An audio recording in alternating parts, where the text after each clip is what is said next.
لا حول ولا قوة إلا بالله لا حول ولا بسم الله الرحمن الرحيم الحمد لله رب العالمين والصلاة والسلام على سيد الأنبياء والمرسلين المخاطب بطه وياسين سيدنا ونبينا وشفيع ذنوبنا وحبيب قلوبنا وطبيب نفوسنا مولانا أبي القاسم محمد اللهم صل على محمد وآل محمد وآله الطيبين الطاهرين المعصومين المنتجبين الغر الميامين ولعنة الله على أعدائهم وقتلتهم وغاصبي حقوقهم أجمعين من يومنا هذا إلى قيام يوم الدين أما بعد فقد قال الله سبحانه تبارك وتعالى في كتاب المبين وأصدق القائلين بسم الله الرحمن الرحيم الحمد لله رب العالمين الرحمن الرحیم مالکی یوم الدین صلوات پڑھیں محمد و آل محمد اللہم صل علی محمد و آل محمد۔ ایک بار سورہ حمد اور 3 بار سورہ توحید کی تلاوت فرما کر بنیت بانی مجلس ایصال ثواب فرما دیں۔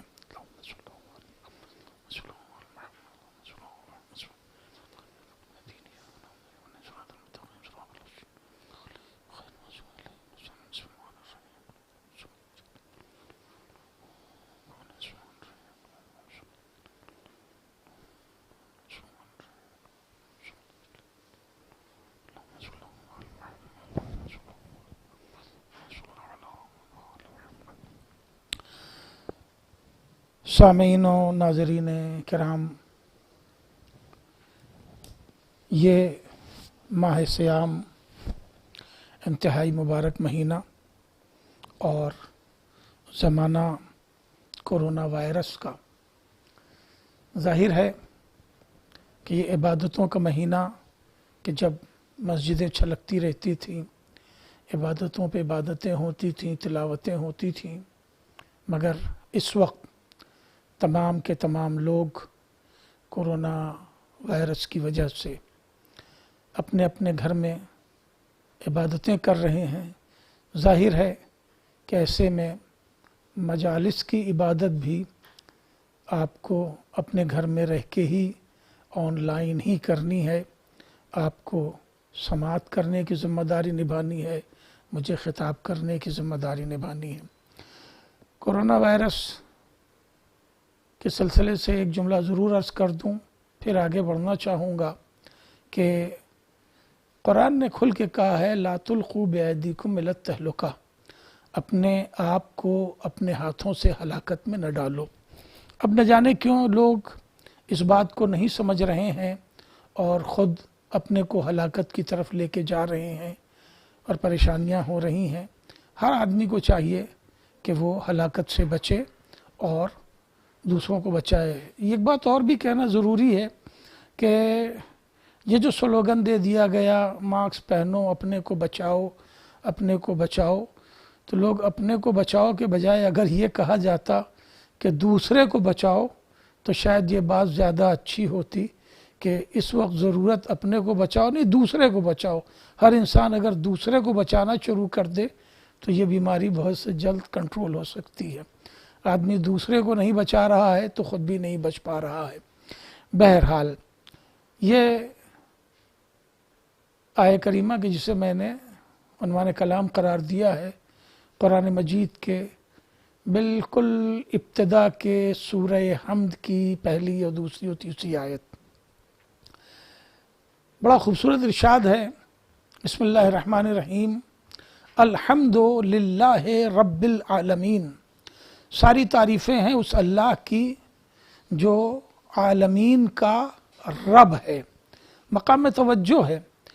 اللہ نے اللہ ہونے پہ فخر نہیں کیا، اللہ نے رب ہونے پہ فخر کیا کہ وہ عالمین کا پروردگار ہے، عالمین کا رب ہے۔ اور مقام توجہ ہے کہ قرآن کا پہلا سورہ سورہ حمد کے طور پر ابتدا میں لکھا رہتا ہے، اور اس کی پہلی آیت الحمدللہ رب العالمین، اور قرآن کے آخر میں درج آخری سورہ وہ ہے سورہ ناس، اس کی پہلی آیت ہے بسم اللہ الرحمن الرحیم قل اعوذ برب الناس۔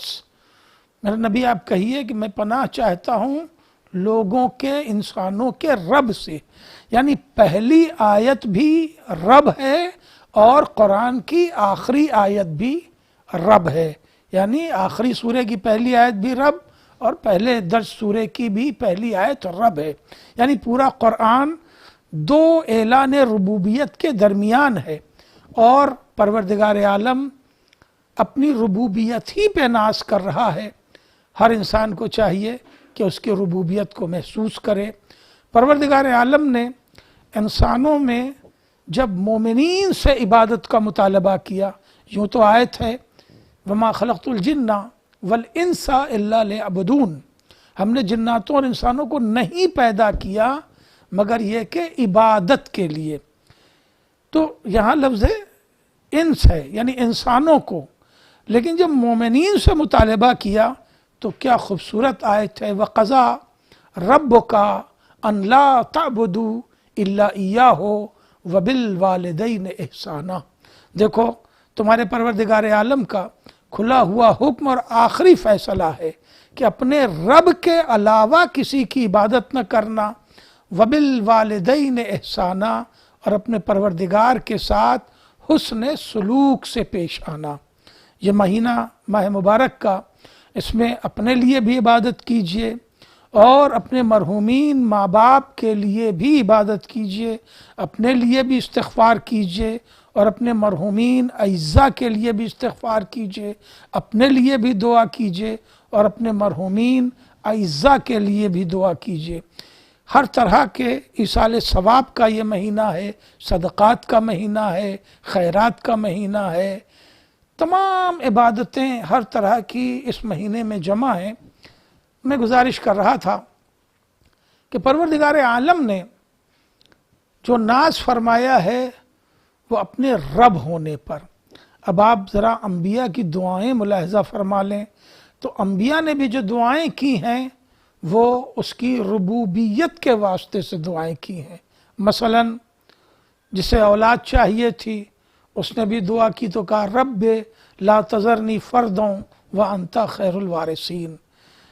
ہمارے نبی کو نے علم کی دعا کی تو آواز دی رب زدنی علما۔ جناب موسیٰ، جناب سلیمان نے ملک کے لیے دعا کی تو آواز دی رب اغفر لی وہب لی ملکن، پالنے والے ہمیں بخش دے اور ہمیں ملک عطا کر۔ مقام توجہ، جسے ملک و مال چاہیے تھا اس نے بھی اللہ کی ربوبیت کے واسطے سے دعا کی، جسے علم چاہیے تھا اس نے بھی اللہ کے ربوبیت کے واسطے سے دعا کی۔ یہ انبیاء کی دعائیں ہیں۔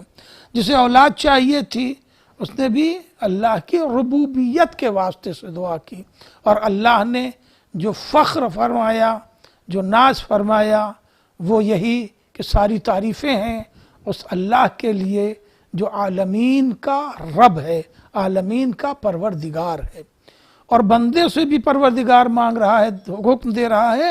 تو اسی طرح وَقَضَىٰ رَبُّكَ أَن لَا تَعْبُدُوا إِلَّا إِيَّاهُ وَبِالْوَالِدَيْنِ إِحْسَانًا، تمہارے پروردگار کا یہ کھلا ہوا حکم اور آخری فیصلہ ہے کہ اپنے رب کے علاوہ کسی کی عبادت نہ کرنا، وَبِالْوَالِدَيْنِ إِحْسَانًا، اور اپنے ماں باپ کے ساتھ بہترین سلوک سے پیش آنا۔ اگر ذرا سی دقت نظری سے اس آیت کو دیکھا جائے تو بڑی آسانی سے یہ بات واضح ہو جاتی ہے کہ پروردگار عالم نے ایک ہی آیت میں دو حکم کو سمویا ہے، ایک اپنی عبادت، دوسرے ماں باپ کی خدمت۔ یعنی بالکل واضح پیغام یہ ہے کہ پروردگار عالم کی نگاہ میں جو اس کی عبادت کا مرتبہ ہے وہی ماں باپ کی خدمت کا مرتبہ ہے۔ دنیا کی ہر زبان کا یہ قاعدہ ہے کہ جب بھی ایک فعل ایک ورب کو دو حکم کے لیے استعمال کیا جاتا ہے تو دونوں حکم پر اس کا اطلاق برابر سے ہوتا ہے۔ اگر یہ بات پہنچ رہی ہے تو میں عرض کروں کہ اللہ نے جس طرح عبادت کے لیے حکم دیا اسی انداز سے اسی آیت میں ماں باپ کی خدمت کے لیے حکم دیا۔ تو اس کا واضح مطلب یہ ہے کہ جو عبادت کا ثواب ہے وہی ماں باپ کی خدمت کا ثواب ہے۔ صلوات پڑھیں محمد و آل محمد پر، اللہم صلی علی محمد و آل محمد۔ مقام توجہ ہے عزیزان محترم، میں عرض کر رہا تھا دعا کے حوالے سے کہ اللہ سے مانگیے، اور خاص کر کے اس مہینے میں مانگیے۔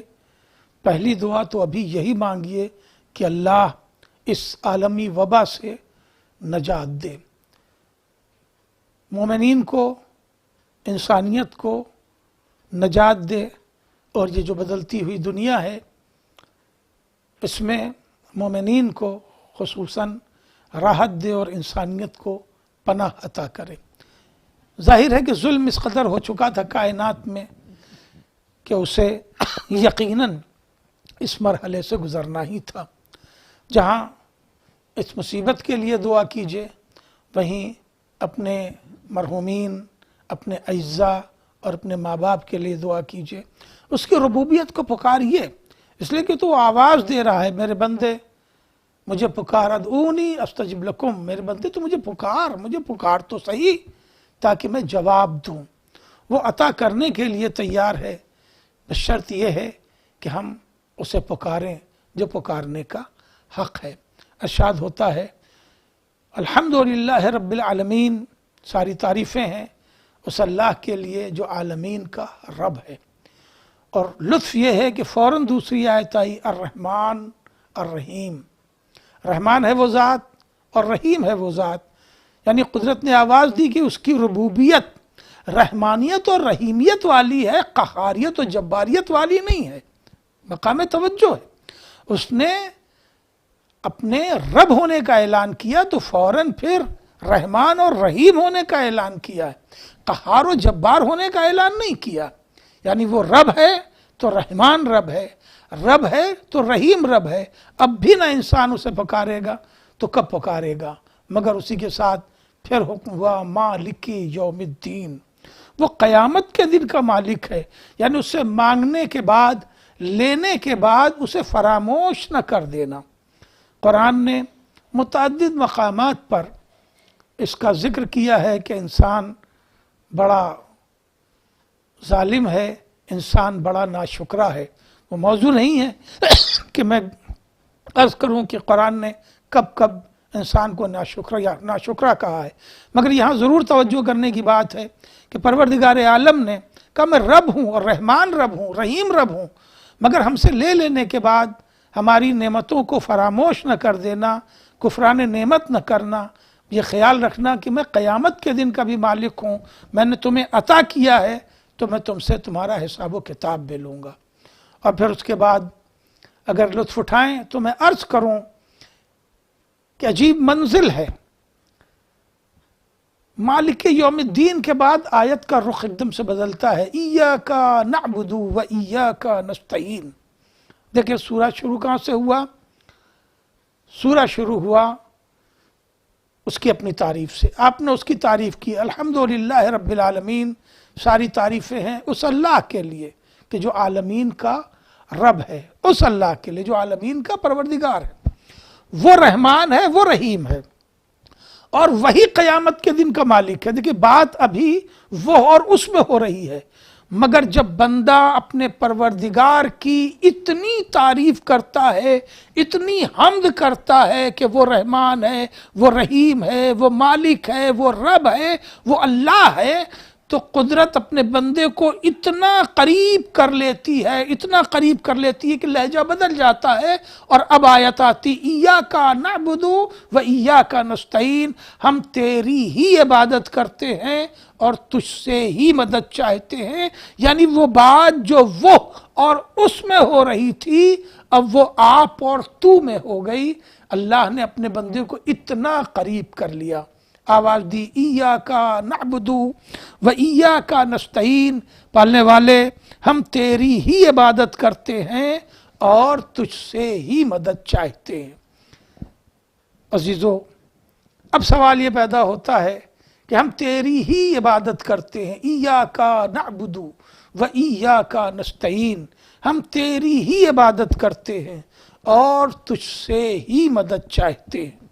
اب ذرا غور کریں، یہ سورہ حمد ہے جسے دن بھر میں 10 بار پڑھنا واجب ہے. 10 میں سے اگر ایک بار بھی سورہ حمد چھوٹا تو ایک نماز باطل ہوئی. اب آپ جوڑتے رہیے گا کہ میں نے آپ سے یہ بات کیا کہہ دی کہ ہر مسلمان پر، ہر کلمہ گو پر پورے دن میں 10 بار سورہ حمد پڑھنا واجب ہے. ایک بار بھی اگر سورہ حمد چھوڑ دیا، 10 میں سے ایک بھی چھوٹا تو ایک نماز گئی، ایک فریضہ گیا، ایک واجب گیا اور ایک پرسش ہو گئی. یعنی ہر دن 10 بار کہنا ہے ہم تیری ہی عبادت کرتے ہیں اور تجھ سے ہی مدد چاہتے ہیں. اب انسان غور کرے کہ وہ اللہ سے اپنے کتنا قریب ہے، اس کی کتنی عبادت کر رہا ہے اور کتنا اس سے مدد چاہتا ہے. مگر یہاں پر ہے کہ کچھ لوگ یوں معترض بھی ہو جاتے ہیں کہ عجیب بات ہے، آپ عبادت تو اللہ کی کرتے ہیں، کہتے ہیں کہ اللہ کی عبادت کرتے ہیں اور یہ بھی کہتے ہیں کہ تجھ سے ہی مدد چاہتے ہیں، مگر پتہ نہیں کیوں آپ مدد مانگتے وقت دوسرے کا نام لے لیتے ہیں، کہتے ہیں یا علی مدد. اب آپ بتائیے، آپ نے تو نماز میں کہا کہ ہم تیری ہی عبادت کرتے ہیں، تجھ سے ہی مدد چاہتے ہیں، اور پھر کہہ رہے ہیں یا علی مدد. تو کیا یہ مخالفت قرآن نہیں ہے؟ کیا یہ شرک نہیں ہے؟ سوچنے کی بات ہے. یہ قرآن ہے اور عزیزو، قرآن خود اپنا جواب دیتا ہے. ذرا سا توجہ چاہیے. جب اللہ نے یہ کہلایا ایاکا نعبد، پالنے والے ہم تیری ہی عبادت کرتے ہیں، و ایاکا نستعین، اور تجھ سے ہی مدد چاہتے ہیں. اس میں ایک ذرا ٹیکنیکل سا لفظ ہے جو تمام صاحبان تنقید اور مباحثہ استعمال کرتے ہیں، اللہ اور غیر اللہ. ارے بھئی آپ تو کہہ رہے تھے ایاکا نستعین، ہم تیری ہی مدد چاہتے ہیں، یعنی اللہ کی مدد، تو پھر آپ غیر اللہ سے مدد کیوں مانگتے ہیں؟ غیر اللہ سے کیوں مدد مانگتے ہیں؟ یہ اللہ اور غیر اللہ کی ایک بحث شروع ہو جاتی ہے. مگر عزیزو، اسی قرآن نے اسی بیس آف ورب سے، یعنی نستعین، استعانت، اسی بیس آف ورب سے ایک اور آیت نازل فرما دی. ارشاد ہوا یا ایھا الذین آمنوا استعینوا بالصبر والصلاۃ وان اللہ مع الصابرین. اے ایمان لانے والو، مسلمانوں نہیں، انسانوں نہیں، ڈائریکٹ اللہ ایمان لانے والوں کو آواز دے رہا ہے. یا ایھا الذین آمنوا، اے وہ لوگ کہ جو ایمان لائے، ایمان لانے والو، استعینوا بالصبر والصلاۃ، مدد مانگو، حکم ہے مدد مانگو، صبر سے بھی مدد مانگو اور صلاۃ سے بھی مدد مانگو. وَإِنَّ اللَّهَ مَعَ الصَّابِرِينَ، اور بے شک اللہ صبر کرنے والوں کے ساتھ ہے. اب ذرا غور کیجئے کہ جب غیر اللہ سے مدد مانگنا شرک قرار پایا، ممنوع قرار پایا، تو قرآن تو خود ہی کہہ رہا ہے کہ صبر سے مدد مانگو، صلاۃ سے مدد مانگو. تو اب یہ بتائیں کہ صبر اور صلاۃ اللہ ہیں یا غیر اللہ ہے؟ تو ظاہر ہے کہ صبر و صلاۃ اللہ نہیں، غیر اللہ ہے. تو پھر غیر اللہ سے مدد مانگنے کی تو خود اللہ حکم دے رہا ہے. تو فوراً اس کا جواب دیتے ہیں آپ سمجھے نہیں، اصل میں نماز یا صبر، صبر سے کہیں مراد روزہ لے لیا گیا ہے، کہیں صبر سے مراد صبر ہی کو لیا گیا ہے. تو اب یہ اس بحث میں تو نہیں آنا ہے، کیونکہ قرآن نے کہا ان اللہ مع الصابرین. اگر روزہ ہی اس سے مراد ہوتا کہ ان اللہ مع الصابرین، تو اللہ روزے داروں کے ساتھ ہے، جبکہ اول نماز ہے، سب سے اہم عبادت نماز ہے. یہ تو خیر سوچنے کی بات ہے، اب غور کیجئے گا. مگر مدد مانگنا ہے تو غیر اللہ کی بات ہے. تو صبر بھی غیر اللہ ہے، صلات بھی مت غیر اللہ، اور اللہ کہہ رہا ہے مدد مانگو غیر اللہ سے۔ تو یہ جواب دیا جاتا ہے کہ اصل میں صبر اور صلات وسیلہ ہے اللہ سے مدد مانگنے کا۔ تو بھائی بات تو واضح ہو گئی، اب آپ وسیلے کے قائل تو ہو گئے، تو اگر وسیلے کے ذریعہ اللہ سے مدد مانگی جاتی ہے تو ہم بھی جسے آواز دیتے ہیں وہ وسیلہ مدد ہی ہیں، اللہ کی مدد ہی علی کے ذریعے آتی ہے، اس لیے ہم کہتے ہیں یا علی مدد۔ صلوات پڑھے محمد و آل محمد پر، اللہم صلی علی محمد و آل محمد۔ اب ذرا اس طرح بھی دیکھ لیجئے، ایاک نعبد، پالنے والے ہم تیری ہی عبادت کرتے ہیں، وایاک نستعین، اور تجھ سے ہی مدد چاہتے ہیں۔ مگر عزیزو جیسے ہی قرآن نے یہ کہلایا کہ تجھ سے ہی مدد چاہتے ہیں، ویسے ہی پھر اگلی آواز آیت نے دی کہ بھئی مدد کاہے کی؟ رزق کی مدد، صحت کی مدد، حیات کی مدد، پریشانیوں سے دوری کی مدد، وبا سے بچنے کی مدد، کاہے کی مدد ہے؟ ایاک نستعین، کس بات کی استعانت؟ فوراً آیت نے کہا اہدنا الصراط المستقیم۔ اب سمجھ میں آیا؟ یعنی ہم تیری ہی عبادت کرتے ہیں اور تجھ سے ہی مدد چاہتے ہیں۔ اب اللہ خود کہلا رہا ہے کہ ہم سے کہو کس چیز کی مدد؟ اہدنا الصراط المستقیم، ہم سے مدد مانگو تو صراط مستقیم کی مدد مانگو، یعنی صراط مستقیم پر گامزن رہنے کی مدد۔ اہدنا الصراط المستقیم، پالنے والے ہمیں صراط مستقیم پہ گامزن رکھ، صراط مستقیم۔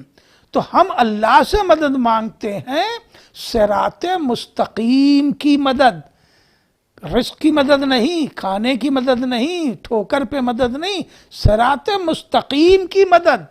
ایاک نعبد و ایاک نستعین، ہم تیری عبادت کرتے ہیں، تجھ سے ہی مدد چاہتے ہیں، کائے کی مدد؟ اہدنا الصراط المستقیم، پالنے والے ہم تجھ سے صراط مستقیم پر گامزن رہنے کی مدد مانگتے ہیں کہ مجھے صراط مستقیم پہ گامزن رکھ۔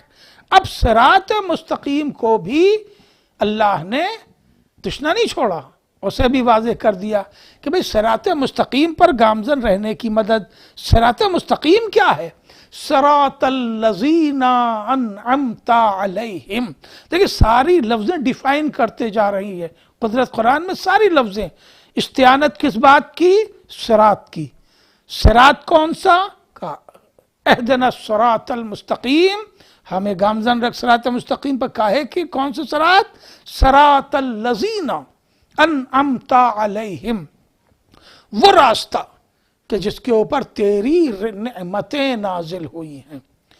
صراط الذین انعمت علیہم، وہ راستہ کہ جس پہ تیری رحمتیں نازل ہوئی ہیں، نعمتیں نازل ہوئی ہیں۔ اب ملاحظہ فرما لیجئے کہ آیت نے پھر یہاں پر اسے بھی تشنا نہیں چھوڑا، صراط الذین انعمت علیہم، وہ راستہ جس پر تیری نعمتیں نازل ہوئی، بات ختم ہو گئی؟ نہیں، بلکہ پھر صراط الذین انعمت علیہم غیر المغضوب علیہم ولا الضالین، واضح کر دیا پالنے والے اس راستے سے بچا لینا کہ جو ضالین کا راستہ ہے، مغضوب کا راستہ ہے، ضالین اور مغضوب کے راستے سے بچا لے، اور صراط مستقیم یعنی نعمتوں والے راستے پہ گامزن کر دے۔ اس بات کی استعانت سیدھے لفظوں میں عرض کر دوں، حدیث ہے صراط علی حق، علی کا راستہ ہی حق ہے۔ اب بات واضح ہو گئی، یعنی اللہ سے علی کے راستے کی مدد مانگ لو، پھر باقی مدد علی سے مانگ لو۔ صلوات پڑھے محمد و آل محمد پر، اللہم صلی علی محمد و آل محمد۔ عزیزان محترم، صراط علی حق نمسکہ، علی کا راستہ حق ہے۔ کتنی مشہور یہ بھی حدیث ہے، علی مع القرآن والقرآن مع علی، علی قرآن کے ساتھ ہے اور قرآن علی کے ساتھ ہے۔ قرآن کیا ہے؟ قرآن حق ہے۔ قرآن کیا ہے؟ قرآن راہ ہدایت ہے، ھدی للناس، وَبَيِّنَاتٍ مِّنَ الْهُدَى وَالْفُرْقَانِ، قرآن کیا ہے؟ انسانوں کے لیے ہدایت ہے، حق و باطل کو سمجھنے کا، تمیز کرنے کا ایک آئیڈیل ہے۔ تو قرآن کیا ہے؟ انسانوں کے لیے ہدایت ہے۔ قرآن حق و باطل کو تمیز کرنے کی کتاب ہے۔ قرآن کیا ہے؟ حق ہے۔ علی قرآن کے ساتھ ہے، قرآن علی کے ساتھ ہے، قرآن حق ہے۔ ذات علی ابن ابی طالب علیہ السلام تمیز حق و باطل ہے، ان کا راستہ سیدھا راستہ ہے، ان کا راستہ حق ہے۔ اور عزیزو، یہ مہینہ بھی وہ عظیم مہینہ ہے کہ جس نے ہمیں قرآن دیا، یعنی ارشاد ہوتا ہے انا انزلناہ فی لیلۃ القدر وما ادراک ما لیلۃ القدر لیلۃ القدر خیر من الف شہر تنزل الملائکۃ والروح۔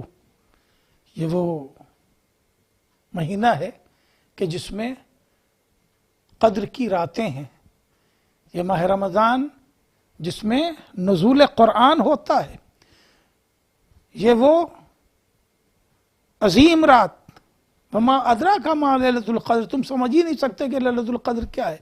لیلۃ القدر خیر من الف شہر، 1000 مہینوں سے افضل ہے ایک رات۔ ذرا سا توجہ کر لیں، خدا کی قسم، جس ایک رات میں قرآن نازل ہو رہا ہے، میں نے عرض کر دیا علی قرآن کے ساتھ ہے، قرآن علی کے ساتھ ہے، علی ہدایت ہے، قرآن ہدایت ہے، علی فرقان ہے، قرآن فرقان ہے۔ یہ حدیث ہے رسول کی اور مشہور ہے علماء کے درمیان، سبھی فقہ علماء علی القرآن والی حدیث کے قائل ہیں۔ تو اب ایک ہی سوال ہے کہ یہ قرآن جس رات نازل ہوتا ہے وہ رات کتنی عظیم ہو جاتی ہے؟ 1000 مہینوں، خدا کی قسم اتنی تو حیات بھی انسان کی عام طور سے تو انسانوں کی اتنی حیات بھی نہیں ہوتی۔ جو ایوریج آف لائف ہے کسی کی 1000 مہینوں کی لائف نہیں ہوتی ہے، جو ایوریج لائف ہے، یعنی ایک انسان، ایک عام انسان کی پوری زندگی سے بہتر وہ ایک رات ہے کہ جس رات قرآن نازل ہوا ہے۔ اب آپ غور کریں کہ یہ عظیم مہینہ کہ جس ایک رات میں قرآن نازل ہوا وہ 1000 مہینوں سے افضل ہے۔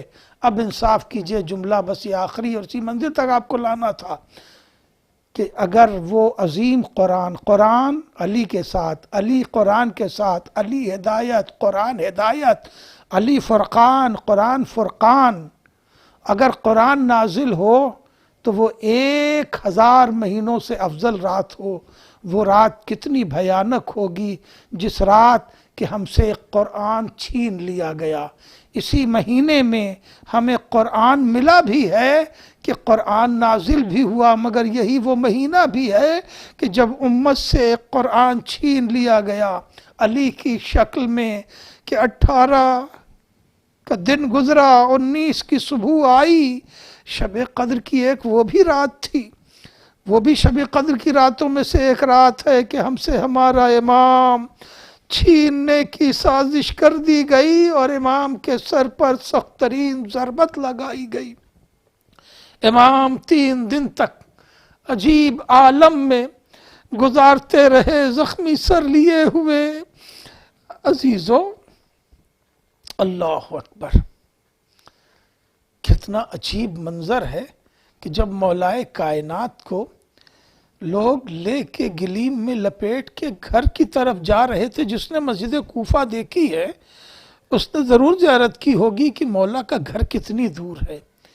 جب امام وہاں سے گھر لے جا رہے تھے تو کچھ دور تک عجیب منزل ہے، امام گھر سے چل کے آئے تھے نماز پڑھنے کے لیے، گھر لے جا رہے ہیں تو امام اتنا خون سے لت پت تھے، اتنی نقاہت تھی کہ امام لے نہیں جا سکتے تھے، لہذا ایک کمبل منگایا گیا، امام کو لپیٹا گیا۔